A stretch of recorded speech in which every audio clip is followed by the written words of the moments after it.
Slim Dog. Big up Slim Dog. Ay, machine gun. You're there, most wanted.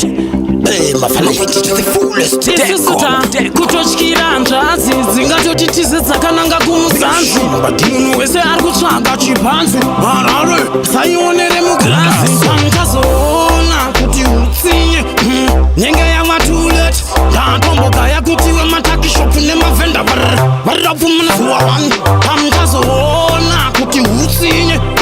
nyenge yamatulet ndatombogaya kutiwe matakishopu nemavhenda varapfumuna zuwa wani chekutanga ndiri kuchema nemobo dai zvisakambosvika nekutopo mageto yuzi ari kushamba futi siso mutengo iri kungokwira zviri random ende dai zvikadzoka kwedu kuya kwemadhola for 2 aya mapuraizi emunana is true 1 miuye manheru 0 masikati 0 mangwanani demi pangazoona kuti utsinye nyenge yamatulet ndatombogaya kutiwe matakishopu nemavhenda varapfumuna zuwa 1 pangazoona kuti utsinye nenge yamatulet ndatombogaya kutiwe matakishopu nemavhenda varapfumuna zuwa 1 ukaona makuti ane nzungu akuita 30 cents kapriziti kadikika kuzvi 20 cents kurequesta balansi yava 10 cents wedu weshansekomoea takatamba zvakanaka paindependence tichiti tichachena tese panika gamets zviri kuafekta maparets tinosvika kupi tisina neforenika pangazoona kuti utsinye nyenge yamatulet ndatombogaya kutiwe matakishopu nemavhenda varapfumuna zuwa 1 pangazoona kuti utsinye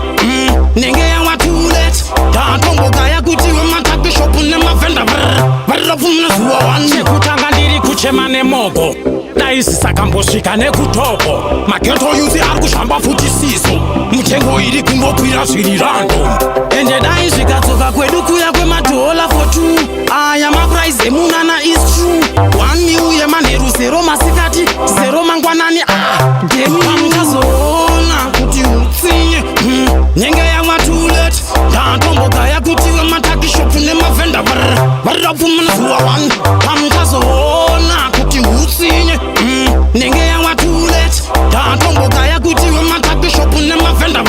varapfumuna zuwa 1 ukaona makuti ane nzungu akuita 30 cents kapriziti kadikika kuzvi 20 cents kurequesta balansi yava 10 cents